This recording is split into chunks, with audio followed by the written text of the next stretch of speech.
आप देख रहे हैं श्री हरि कृपा आश्रम चैनल। संस्थापक स्वामी श्री हरि चैतन्य पुरी जी महाराज।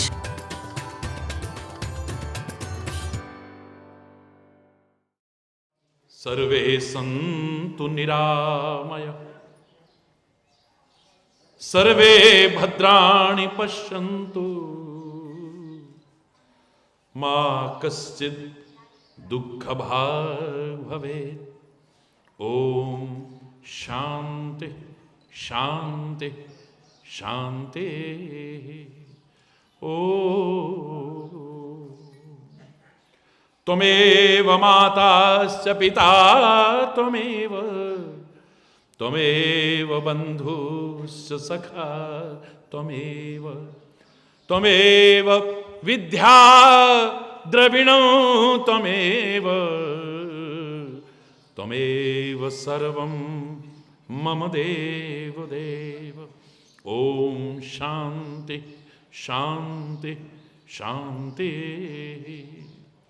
ओम चैतन्य शाश्वतं शांतं व्योमातीतं निरंजनं नादबिन्दुकलातीतं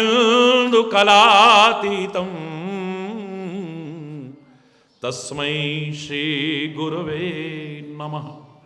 ओम शांति शांति शांति। ओम जय जय राम कृष्ण हरि जय जय, जय जय राम कृष्ण हरि जय जय, जय जय राम कृष्ण हरि जय जय राम, जय जय राम कृष्ण हरि जय जय, जय जय राम कृष्ण हरि जय जय राम, जय जय राम कृष्ण हरि जय जय राम, जय जय राम कृष्ण हरि जय जय राम।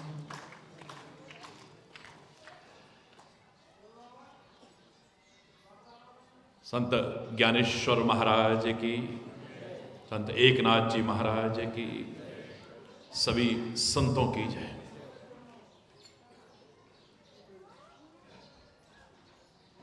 महाराष्ट्र की इस पावन धरा पर जो वीरों की भूमि है, स्वतंत्रता संग्राम सेनानियों की भूमि है, वीर अमर शहीदों की भूमि है, महान संतों और भक्तों की भूमि है। भारत माता को नमन करने के साथ साथ महाराष्ट्र की इस पावन धरा को कोटि कोटि नमन करता हूं। गौरवशाली इतिहास रहा है इस महान भूमि का। उन भक्तों, उन संतों का, उन वीरों का ऋण कभी हम चुका नहीं सकते। शिवाजी महाराज का ऋण हम कभी चुका नहीं सकते। हृदय से बहुत प्रेम और श्रद्धा पूर्वक उनको नमन करते हैं, यही कर सकते हैं।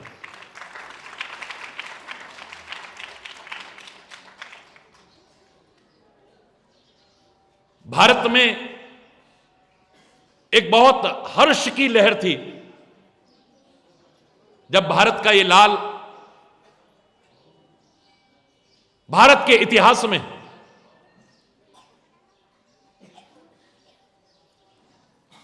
एक मात्र अद्भुत संयोग नहीं, वो सौभाग्यशाली क्षण प्राप्त किए। सियोल ओलंपिक स्टेडियम के अंदर जहां 1.25 लाख लोगों की उपस्थिति थी, 102 देशों का प्रतिनिधित्व था, वहां भारत के संदेश को लोगों ने सिर आंखों पर लिया। तालियों की गड़गड़ाहट से सारा स्टेडियम गूंज उठा और हर एक ने खड़े होकर के स्वागत किया। मेरे शायद ये हरि चैतन्य का सम्मान नहीं, भारत का सम्मान है, भारत की संस्कृति का सम्मान है। होता रहा था, हो रहा है और आगे भी होता रहेगा। वहां यूनिवर्सल पीस कॉन्फ्रेंस थी। 2-2 मिनट का समय मिला था लोगों को, और एक बार भी हर एक को नहीं मिला, बहुत कम लोगों को मिला। लेकिन भारत के संदेश को 8.5 मिनट का 3 बार समय मिला। यह बड़ा सौभाग्य है। जो यहां टीवी चैनल्स पर भी आ रहा है, यूट्यूब पर भी आप देख रहे हैं, आपके मैसेजेज में भी आपके पास यहां लगभग कितने लोगों के पास आता है? आपके पास लगभग उपलब्ध है। 8.5 मिनट का संदेश मिला। और मुझे नाज है अपने भारत पर, भारत की संस्कृति पर, जिसका सानी दुनिया में कोई नहीं है। मैंने खाली सब धर्मों को सम्मान करते हुए, सब धर्माचार्यों को सम्मान करते हुए, सभी राष्ट्रों को सम्मान करते हुए एक वाक्य सबसे पहले कहा। हम लोग आए हैं यूनिवर्सल पीस कॉन्फ्रेंस में, लेकिन यूनिवर्स की कहीं चर्चा नहीं है। यूनिवर्स का तात्पर्य ब्रह्मांड। ज्यादा से ज्यादा विश्व शांति का संदेश आप लोगों ने दिया है। वर्ल्ड पीस से ज्यादा आप लोग आगे नहीं बढ़ पाए हैं। लेकिन मुझे नाज है अपने भारत और भारत की संस्कृति पर, जो आज से नहीं सनातन काल से डिम डिम घोष करती आई है, ओम द्यौ शांति, अंतरिक्ष शांति, पृथ्वी शांति, रापः शांति, रौखदयः शांति, वनस्पतयः शांति। एकमात्र भारत की संस्कृति है जो सनातन काल से कहती आई है, अंतरिक्ष में शांति चाहते हैं हम, पृथ्वी पर शांति चाहते हैं हम, पाताल में शांति चाहते हैं हम, समुद्र में शांति चाहते हैं हम, औषधियों में शांति चाहते हैं हम, वनस्पतियों में शांति चाहते हैं हम, और ज्यादा क्या कहूं, शांति रेव शांति, शांति में भी शांति चाहने वाला इकलौता मेरा भारतवर्ष है। इकलौता। गर्व का अनुभव होता है। विश्व शांति का अग्रदूत रहा है मेरा प्यारा भारतवर्ष। भारतवर्ष में कमियां नहीं आई हैं, हम भारतवासियों में कहीं कमियां आ गई हैं। अगर विचार पूर्वक उन कमियों को यदि हम दूर करें, मैं चैलेंज करके कह रहा हूं, मेरा भारत फिर से जगत गुरु के पद पर प्रतिष्ठापित होगा।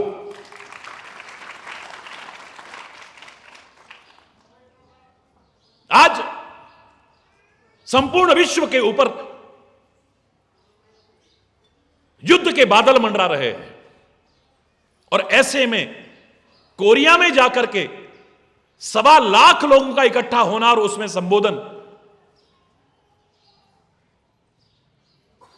मुझे आशा नहीं, पूर्ण विश्वास है, वो जो रात दिन सारा विश्व चिंतित है, सारे बुद्धिजीवी चिंतित हैं, परमात्मा की कृपा हो और हम लोगों ने जो वहां प्रार्थना की, जो संदेश दिया, उसका ये परिणाम सामने आए, वो युद्ध के बादल जो मंडरा रहे थे वो छट जाएं और हर ओर शांति, समृद्धि और खुशहाली हो। मेरे प्यारे भाइयों, मेरी प्यारी बहनों, मेरे प्यारे बच्चों, हरि चैतन्य ने गौरव बढ़ाया भारत का, मुझे ये वाक्य गलत लगता है। आप अपनी भावना से कहते हो, सारे देश में लोग कह रहे हैं, यहां तक कि देश के प्रमुख लोगों ने भी, सभी ने सम्मान करके ये कहा है। लेकिन हकीकत तो यह है, वास्तविकता यह है, भारत में जन्म लेकर के, भारत में रह करके मेरा गौरव बढ़ा है। I am proud to be an Indian. भारतीय होने पर गर्व का अनुभव होता है। और आज जिस महान भूमि पर आप लोग अपने प्यार और भावनाओं के परिणाम स्वरूप सम्मान कर रहे हैं, मैंने सम्मान नहीं चाहा, मुझे तो आप लोग जो प्यार देते हैं उसके लिए मेरे पास कोई शब्द नहीं है। हमारे आमदार, वहां विधायक कहते हैं, एमएलए कहते हैं, भुमरे जी, जो आज से नहीं कई वर्षों से संपर्क में है, आप लोगों के मन में जो भाव है, जो प्यार है, मेरे शायद उससे बड़ा सम्मान और कोई नहीं हो सकता है। मैं आपकी भावनाओं को हृदय से स्वीकार करता हूं, आपके सुख, शांति, समृद्धि और खुशहाली की कामना करता हूं और प्रार्थना करता हूं कि हम सब लोग मिलजुल करके रहें। हम सब बाद में हैं, सब कुछ बाद में है, पहले एक भारतवासी हैं, इस बात को कभी न भूलें। हिंदू, मुसलमान, सिख, ईसाई, जैन, बौद्ध, पारसी, सबका सम्मान करता हूं। मैंने तो वहां पर विश्व स्तर पर जब संदेश दिया तो मैंने तो सीधे सीधे कहा है कि हम सब कुछ बनने का प्रयास करते हैं, मात्र एक इंसान बनने का प्रयास नहीं करते हैं। काश एक इंसान बन जाएं हम। और मुझे मजबूर होकर के वहां पर कहना पड़ा कि मैं सब धर्मों का सम्मान करता हूं, लेकिन देश के नहीं, विश्व के हालात देख करके, दुनिया के हालात देख करके मजबूर होकर के कहना पड़ता है कि अब तो मजहब कोई ऐसा भी चलाया जाए जिसमें इंसान को इंसान बनाया जाए। अब तो मजहब कोई ऐसा भी चलाया जाए जिसमें इंसान को इंसान बनाया जाए, जिसकी खुशबू से महक जाए पड़ोसी का भी घर, फूल इस बगिया में अब ऐसा खिलाया जाए। आग बहती है अब यहां नदियों में भी, आग बहती है अब यहां नदियों में भी। मेरा इशारा है उस आतंकवाद पर जो कई दशक से भारतवर्ष जिसकी पीड़ा को झेल रहा है। एक दर्द है, एक कसक है हमारे मन में, एक पीड़ा है हमारे मन में। कितने हमारे वीर अमर शहीद, हमारे सैनिक अपना सब कुछ गवा बैठे। कितनी माताओं की गोद उजड़ गई, कितनी बहनों की मांग उजड़ गई, कितने बच्चे अनाथ हो गए, जिसके लिए आह्वान किया मैंने वहां कि अब सारे विश्व के सभी देशों को एकजुट होकर के इस आतंकवाद को समाप्त करने के सामूहिक प्रयास करने की आवश्यकता है। मैंने इशारा किया है इसमें कि आदमी मंदिर में जाता है, पवित्र उपासना स्थलों में जाता है, हे परमात्मा मेरी रक्षा करना। वो नहीं जानता था कि मंदिर में जाकर के भी वो दरिंदे आतंकवादी घटना को अंजाम देंगे और वहां भी हमारे प्राण चले जाएंगे। कभी बनारस में घटना होती है मंदिर के अंदर, कभी जयपुर के अंदर घटना होती है आतंकवादी घटना, कभी चरारे शरीफ में होती है, कभी किसी चर्च में होती है, कभी किसी उपासना स्थल में, कभी किसी गुरुद्वारे में। उन पवित्र स्थलों को भी उन दरिंदों ने नहीं छोड़ा है, उन हैवान और शैतानों ने नहीं छोड़ा है। यह इशारा किया मैंने, आग बहती है अब यहां नदियों में भी, कोई बतलाए कहां जाके नहाया जाए, कहां जाए हम। हो मेरे प्यार का कुछ ऐसा असर तुम पर भी, और हो तेरे प्यार का कुछ ऐसा असर मुझ पर भी। मैं रहूं भूखा तो तुमसे भी न खाया जाए, और तुम रहो भूखे तो मुझसे भी न खाया जाए।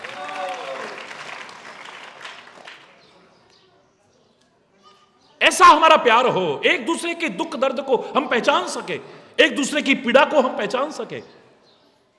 जिस भूमि पर मैं बैठा हूं वो संत एकनाथ जी की भूमि, संत ज्ञानेश्वर जी की भूमि। उन्होंने भी मानवता का संदेश दिया था, मानव धर्म का संदेश दिया था, प्रेम, एकता, सद्भाव और सौहार्द का संदेश दिया था। उन महापुरुषों को नमन करते हुए उनके संदेश को आगे बढ़ाने का मैं आह्वान करता हूं। और वो जो आह्वान उन्होंने संदेश दिया, आज सारी दुनिया को जरूरत है उसकी। आप संकीर्तन करते हैं, कितने सौभाग्यशाली है। आप पाठ करते हैं, कितने सौभाग्यशाली हैं। बहुत अच्छी बात है, लेकिन उससे भी ज्यादा अच्छी उस दिन हो जाएगी जब इन महापुरुषों का संदेश भारत ही नहीं सारी दुनिया तक पहुंचाने की हम कोशिश करें। दुनिया हैरान रह जाएगी, ऐसा भी होता है। संत ज्ञानेश्वर की जब गाथा आएगी सामने, लोगों की आंखें फटी की फटी रह जाएंगी। इन महापुरुषों की गाथाएं जब उनके सामने आएंगी, लोगों की आंखें फटी की फटी रह जाएंगी। शिवाजी का चरित्र जब सामने आएगा, लोग चौंक उठेंगे। ये वो भारत भूमि है। और मैंने तो ऐसा किसी देश में नहीं देखा कि राष्ट्र में भी महाराष्ट्र।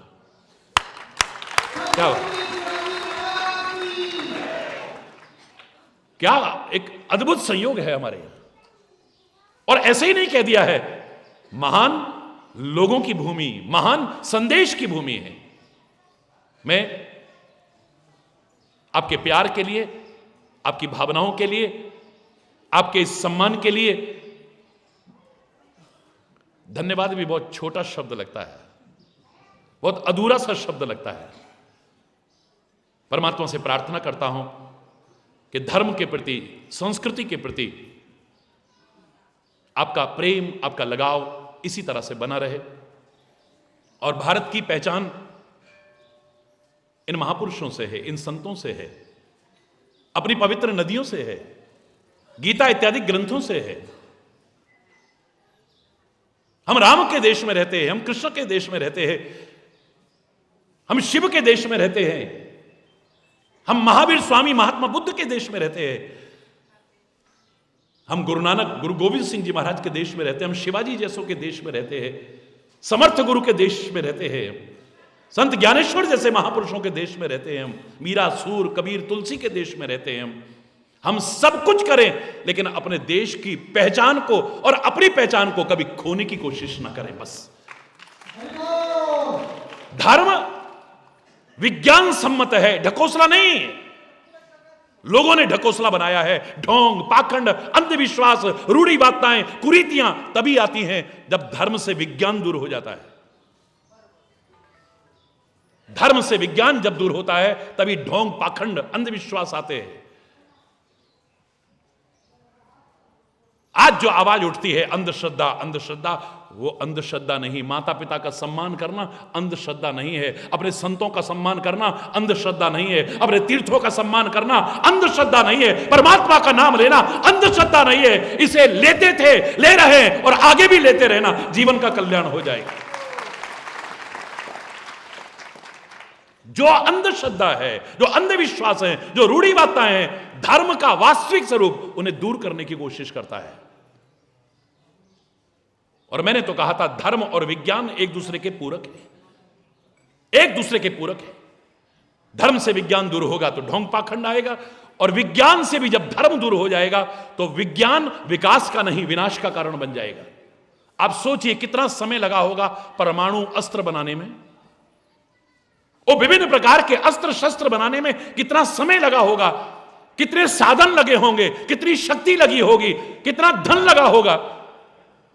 लेकिन अब चिंता है अगर इसका कभी दुरुपयोग हो गया तो क्या होगा? विनाश ही विनाश होगा, विनाश ही विनाश होगा। उस विनाश की संभावनाओं से अगर कोई बचा सकता है तो हमारा धर्म, हमारा अध्यात्म ही बचा सकता है, कोई और नहीं बचा सकता है। इसलिए परमात्मा का, धर्म का साथ कभी मत छोड़ना। बस महाभारत का वो महावाक्य हमेशा अपने जीवन में साथ रखिएगा, धर्मो रक्षति रक्षितः।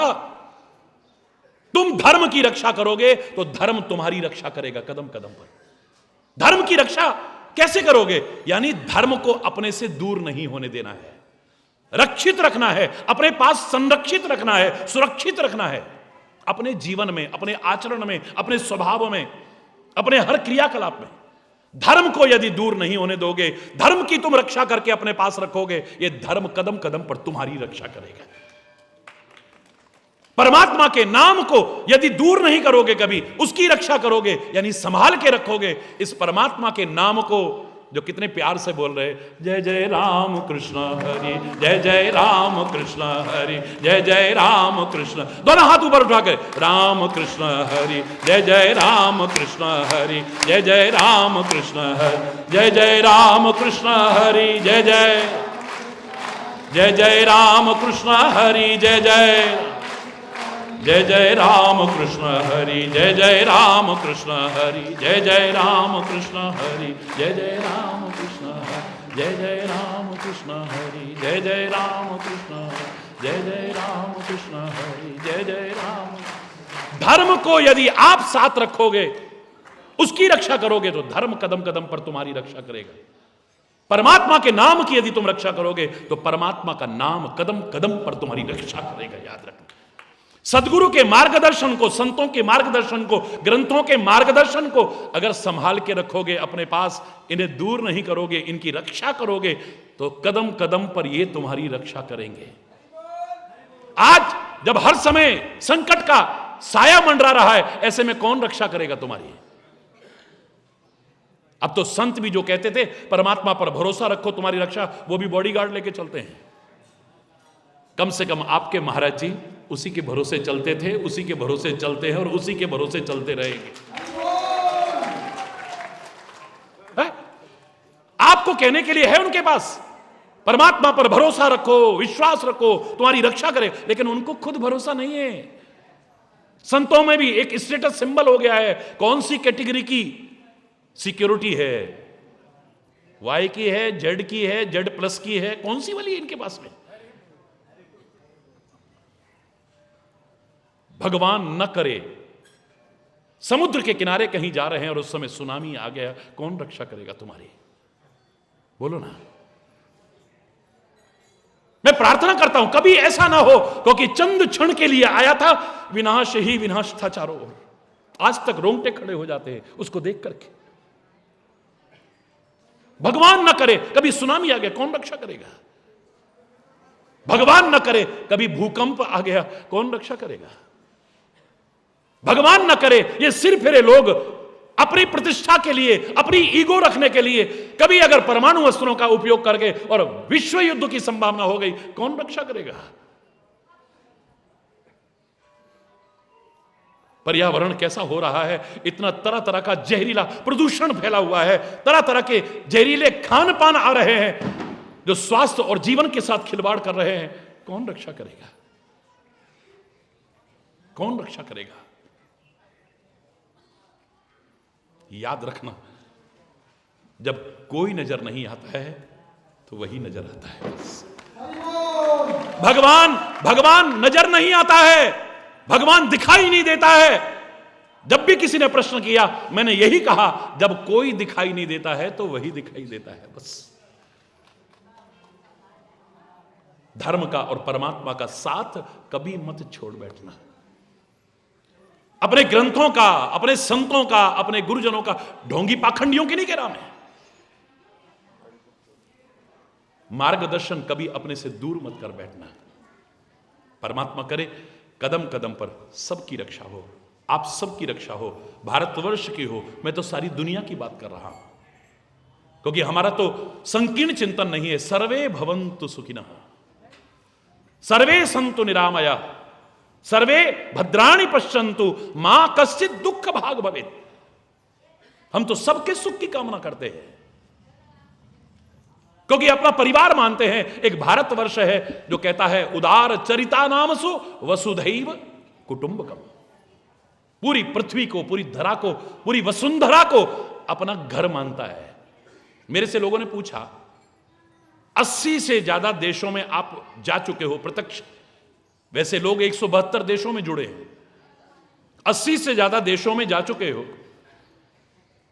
और भारत की पैदल यात्रा आपने 3.25 वर्ष की है। 1982, 83, 84, 1982, 83 और 84 में भारत की पदयात्रा की। भारत को भी बड़े करीब से आपने देखा है, और अब तो दुनिया भी आधी से ज्यादा आपकी हो गई, बहुत करीब से देखा है। आपको क्या अंतर नजर आता है भारत में और अन्य देशों में? रात भी जो लोग वहां आए थे, मैंने एक वाक्य में कहा था, एक वाक्य में, सारी दुनिया ने इस विश्व को एक बाजार समझा है। चाइना अपना बाजार देखता है, यहां पर कितना मार्केट मिल जाएगा, यहां कितना मिल जाएगा, यहां कितना मिल जाएगा। जापान अपना मार्केट देखता है, कोरिया अपना मार्केट देखता है, हर कोई अपना मार्केट खोजता है। दुनिया ने विश्व को बाजार समझा है, लेकिन मेरे प्यारे भारत ने दुनिया को एक परिवार समझा है। बस यही अंतर है, बस यही अंतर है। और मेरे शायद यही अंतर भारत को अलग सूर्य की तरह चमकता हुआ दिखाता है। जगत गुरु के पद पर प्रतिष्ठापित रहा है जो हमारे पास है, शायद उसके लिए सब देश लालायित हैं। सही से मैं कह रहा था वहां कि लोग हमारे देश से सोना चांदी हीरे जवाहरात खजाने कोहिनूर लूट लूट के ले गए, लेकिन अध्यात्म ज्ञान अभी भी हमारे मनुष्यों के मस्तिष्क में है। इसको कौन ले जाए, और ले जाए तो उद्धार हो जाए। है? अध्यात्म ज्ञान अभी भी हमारे मनुष्यों के मस्तिष्क में है, बिजनेस बना करके नहीं, क्योंकि कथा प्रवचन एक व्यवसाय बन के रह गया है, योग व्यवसाय बन करके रह गया है, आयुर्वेद व्यवसाय बन करके रह गया है, चिकित्सा व्यवसाय बन करके रह गया है, शिक्षा व्यवसाय, व्यावसायिकता आ गई है। व्यवसाय बना करके नहीं, निस्वार्थ भाव से चंद लोग भी एकजुट होकर के इस भारतीय अध्यात्म का, भारतीय संस्कृति का प्रचार प्रसार करने में यदि जुट जाएं, मैं चैलेंज करके कहता हूं मेरे भारत को जगत गुरु के पद पर प्रतिष्ठापित होने में कोई रोकने की हिम्मत नहीं करेगा। आए वो दिन, मैं अपनी आंखों से देख के आया हूं कि लोग कितने व्याकुल हैं भारत के संदेश को सुनने के लिए। मैंने उस अवसर पर 1893 में स्वामी विवेकानंद जी ने जो शिकागो में प्रतिनिधित्व किया था उसको भी याद किया, वहां उनको नमन किया मैंने। गौरव है हमारा, इतिहास है हमारा। बीच में गैप पड़ गया था, अब फिर भारत की याद सारी दुनिया को आ रही है। वे जब प्रार्थना करके हटा तो सारा स्टेडियम ऐसे खड़ा हो गया, क्योंकि 8-9 भाषाओं में ट्रांसलेट हो रहा था। मैंने इंग्लिश में ही बोला, लेकिन कोरियन लैंग्वेज में, जापानीज में, चाइनीज में, अरेबियन में, फ्रेंच में, कितनी भाषाओं में अनुवाद चल रहा था, जो सब सुन रहे थे उसको। उनकी तालियों की गड़गड़ाहट और उनके खड़े होकर के सम्मान देना बता रहा था कि मेरे भारत के सम्मान के सामने कुछ भी नहीं है। भारत माता की, हाथ उठा के बोलेंगे, भारत माता की, वंदे वंदे वंदे। धन्यवाद, बहुत बहुत धन्यवाद। सर्वे भवन्तु सुखिनः, सर्वे सन्तु निरामया, सर्वे भद्राणि पश्यन्तु, मां कश्चित् दुख भाग भवेत्। सब सुखी हों, समृद्ध हों, खुशहाल हों, प्रेम एकता सद्भाव और सौहार्द हर ओर हो। इन्हीं शुभकामनाओं के साथ आपके प्यार और भावनाओं के लिए, सम्मान के लिए मेरे पास कोई शब्द नहीं है, उस पर मैं कुछ नहीं बोलूंगा। उससे कहीं ज्यादा मेरे हृदय में आपके लिए प्यार है, भावना है और सम्मान भी है, बस इतना कह सकता हूं।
बोल हरी बोल हरी बोल हरी बोल हरी बोल हरी बोल हरी बोल